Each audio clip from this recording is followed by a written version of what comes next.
All right, so you get an antique brooch and you want to turn it into a pendant. How can you do that if the back of it does not have a pendant holder? So this is a Victorian brooch, probably made around circa 1880, 1890, and it does not have the loop to hang from a pendant. What do you do? Well, there's many things you can do, and I'll show you one of them.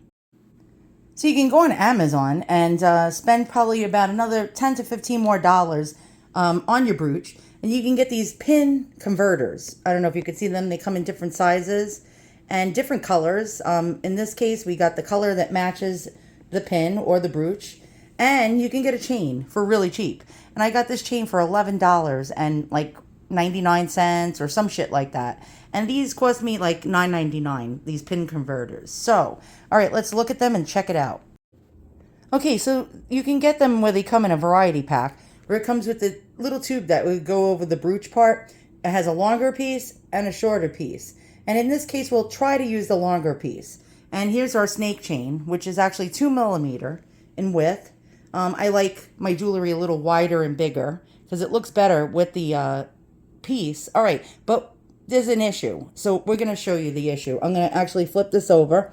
Actually, let me place this on a piece of foam so we don't scratch the portrait. Okay, the issue is that you're going to place this on. Let me just show you. So you're going to place this on, but what's going to happen is this is going to slide back and forth when you're wearing the brooch. You don't want that to happen. So how can you stop that from happening? Well, I'll show you. So for another $3.99 or $4.99, you can get these little earring backs. So I'll show you the earring backs, and they're made out of silicone or rubber. And so you can get a package. I got a package that came with 4 different varieties of these little backs, just in case it doesn't fit on the back of the brooch, you know, the little bar that goes across. And we're going to actually place one over towards the corner, towards where the hinge is. Let's go ahead and do that. So as you can see, it's teeny tiny. This little earring back, I mean, really, really very, very small. You'll probably, if you place it down on the counter, it'll probably go missing. And so you're going to open up your brooch. Okay, so the brooch is out of the little clip on the side, the C catch. And you're going to actually wedge this. Where the hell did it go? There it is. You're going to actually get right in the center where the hole is. Now there's a hole on both ends of this little catch. Over this pin and just rock it gently back and forth and push at the same time until you get to the edge or where this piece will be centered. So as you can see, I just placed it onto the tip of the pin and I'm gently rocking it back and forth. You can see it's on the edge of the pin. I'm going to get it down further on the pin.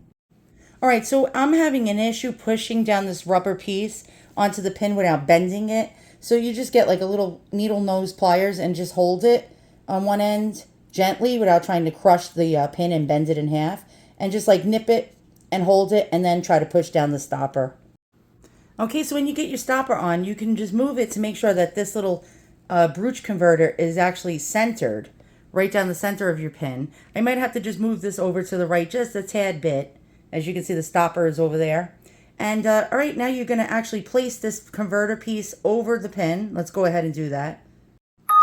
Okay, so it slid right down the pin.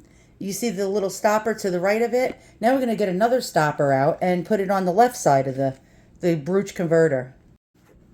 Okay, so now we have 2 stoppers. Don't know if you can see that. You might want to adjust it just so this piece won't slide back and forth. You might have to just adjust it a hair.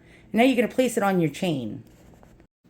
Now if you get these same ones on Amazon, there is a clip, and I'm going to show you. You see the little clip on the back? It's actually to fit over a chain if the bail isn't big enough. You want to have that clip facing the back because you don't want to see that on the front. You can see that. You see that right there? Yep. You want to have that facing the back. Now, the only problems you'll get with these type of converters is it will dip.